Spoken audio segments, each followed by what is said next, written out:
Jumpa lagi Sobat Olahraga, bagaimana kabar kalian? Semoga selalu dalam keadaan sehat.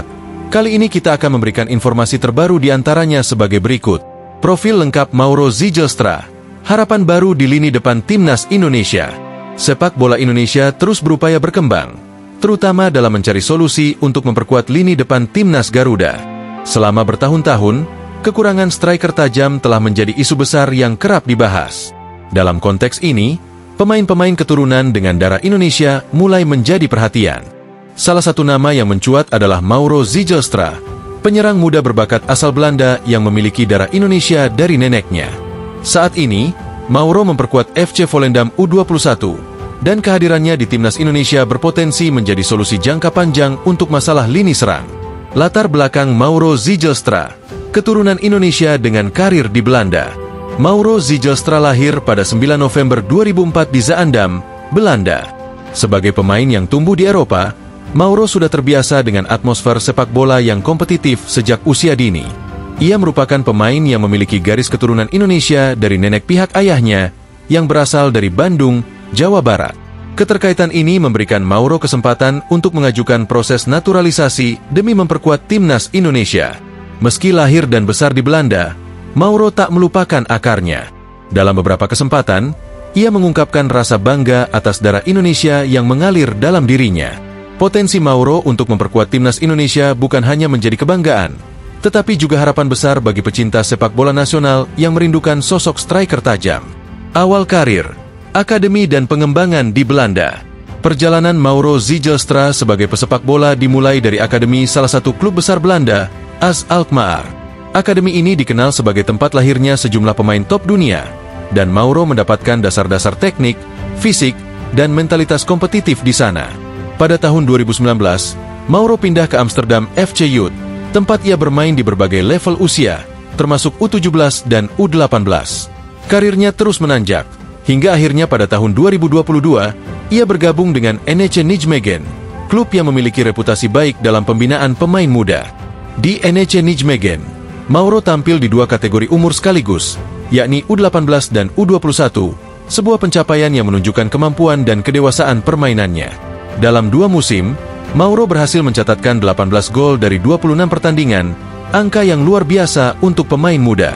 Penampilan cemerlang ini menarik perhatian FC Volendam, klub yang kemudian merekrutnya pada musim 2024-2025 untuk memperkuat tim U21. Meski belum menembus skuad senior, Mauro terus menunjukkan peningkatan performa, menjadi pemain yang layak diantisipasi untuk masa depan. Kemampuan dan gaya bermain Mauro Zijlstra. Sebagai seorang striker, Mauro Zijlstra memiliki atribut yang komplit. Posturnya yang tinggi, mencapai 188 cm, menjadikannya pemain yang tangguh dalam duel udara. Kelebihan ini sangat berguna dalam situasi bola mati, di mana Mauro dapat menjadi target utama dalam skema tendangan bebas atau sudut. Namun, Mauro bukan hanya mengandalkan postur tubuhnya. Ia memiliki kecepatan yang mengejutkan untuk pemain bertubuh besar. Kecepatan ini didukung oleh kemampuan dribbling yang baik, memungkinkan Mauro untuk melewati pemain bertahan dalam situasi 1 lawan 1. Selain itu, ia dikenal sebagai pemain yang cerdas dalam membaca permainan. Kemampuan penempatan posisinya membuat Mauro selalu berada di tempat yang tepat untuk menerima umpan dan mencetak gol. Mauro juga dikenal fleksibel dalam hal posisi bermain. Selain sebagai penyerang utama, ia dapat beroperasi sebagai second striker atau bahkan gelandang serang, tergantung kebutuhan tim. Kecerdasan taktiknya memungkinkan dia untuk beradaptasi dengan berbagai formasi dan gaya permainan. Potensi untuk Timnas Indonesia, kompetisi dengan striker lokal.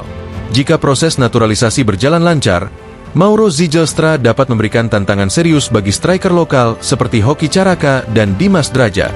Hoki Caraka adalah salah satu penyerang muda berbakat yang sering dipercaya di Timnas U23. Namun, Hoki masih menghadapi masalah konsistensi, terutama dalam penyelesaian akhir. Dimas Drajat, meskipun lebih berpengalaman, memiliki keterbatasan dalam hal kecepatan dan fleksibilitas posisi. Dengan keunggulan teknik, fisik, dan fleksibilitas yang dimiliki Mauro, ia bisa menjadi pilihan utama untuk posisi striker. Selain itu, Mauro memiliki kemampuan untuk menciptakan peluang, bukan hanya bagi dirinya sendiri tetapi juga bagi rekan setimnya, menjadikannya pemain yang sulit tergantikan dalam skema permainan modern. Harapan untuk masa depan Timnas Indonesia. Kehadiran Mauro Zijlstra bisa menjadi titik balik bagi lini depan timnas Indonesia. Dengan usianya yang masih muda, selain dapat bergabung di timnas senior, ia juga dapat bergabung dengan timnas U19 atau U23 dan membangun chemistry dengan pemain muda lainnya, seperti Jens Raven atau Arhan Kaka. Kombinasi Mauro yang memiliki gaya bermain energik dan agresif dapat menciptakan lini depan yang berbahaya bagi lawan-lawan di Asia. Selain itu, Mauro juga dapat menjadi mentor bagi striker-striker muda lainnya di Indonesia. Pengalaman bermain di Eropa memberikan Mauro perspektif yang berbeda, yang dapat ia bagikan kepada rekan-rekan setimnya. Tantangan yang harus dihadapi. Meski memiliki potensi besar, perjalanan Mauro menuju puncak tidak akan mudah. Ia harus terus membuktikan diri di level klub, baik dengan menembus skuad senior FC Volendam maupun tampil konsisten di kompetisi Eropa. Selain itu, adaptasi terhadap gaya bermain Asia yang lebih cepat dan agresif akan menjadi tantangan besar baginya. Namun, Mauro memiliki waktu dan peluang untuk berkembang. Dengan bimbingan pelatih Shin Tae-yong, yang terkenal mampu memaksimalkan potensi pemain muda, Mauro dapat mencapai level permainan yang lebih tinggi. Pendapat Shin Tae-yong tentang Mauro Zijlstra. Pelatih timnas Indonesia, Shin Tae-yong, dikenal sebagai sosok yang memiliki perhatian besar terhadap talenta muda. Dalam beberapa tahun terakhir, ia telah membawa perubahan signifikan bagi timnas Indonesia dengan strategi berbasis pengembangan pemain muda, baik lokal maupun keturunan. Terkait Mauro Zijlstra, Shin Tae-yong memberikan pandangan positif tentang potensi pemain ini sebagai salah satu solusi bagi krisis striker di timnas Indonesia. Menurut Shin Tae-yong, Mauro Zijlstra memiliki karakteristik yang cocok untuk mengisi lini depan skuad Garuda. Dalam wawancara yang pernah dilakukan, Shin Tae-yong menyebutkan bahwa dirinya mencari pemain yang tidak hanya memiliki kemampuan teknis, tetapi juga mampu memahami taktik dengan baik dan beradaptasi terhadap berbagai situasi permainan. Mauro Zijlstra adalah tipe pemain yang saya cari. Dia punya postur tinggi, fisik yang kuat, tetapi juga cerdas dalam bermain. Pemain seperti ini bisa memberi dimensi baru pada lini serang kami, ungkap Shin Tae-yong. Pelatih asal Korea Selatan ini juga memuji kemampuan Mauro dalam membaca situasi permainan dan penempatannya di area penalti. Ia percaya bahwa Mauro bisa menjadi solusi dalam menghadapi tim-tim yang memiliki bek-bek tangguh dan disiplin. Harapan Shin Tae-yong untuk Mauro. Pelatih yang membawa Korea Selatan ke babak 16 besar Piala Dunia 2018 ini juga memberikan pandangan mengenai tantangan yang akan dihadapi Mauro jika bergabung dengan timnas Indonesia. Shin Tae-yong menekankan pentingnya adaptasi terhadap gaya bermain di Asia yang dikenal lebih cepat dan mengandalkan intensitas tinggi. Ia juga menyoroti pentingnya Mauro untuk terus meningkatkan performa di level klub sebelum bergabung dengan timnas. Shin Tae-yong percaya bahwa keberhasilan Mauro di Eropa akan memberikan kepercayaan diri tambahan saat bermain di kompetisi internasional bersama Indonesia.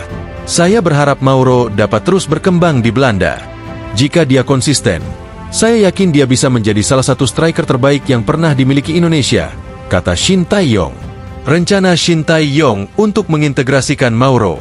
Dalam strategi Shin Tae-yong, Mauro bisa dimainkan sebagai penyerang tunggal dalam formasi 4-2-3-1 atau sebagai bagian dari dua striker dalam formasi 4-4-2. Postur tinggi Mauro membuatnya ideal sebagai target man, sementara kecepatannya memungkinkan dia untuk bermain sebagai penyerang yang lebih mobile.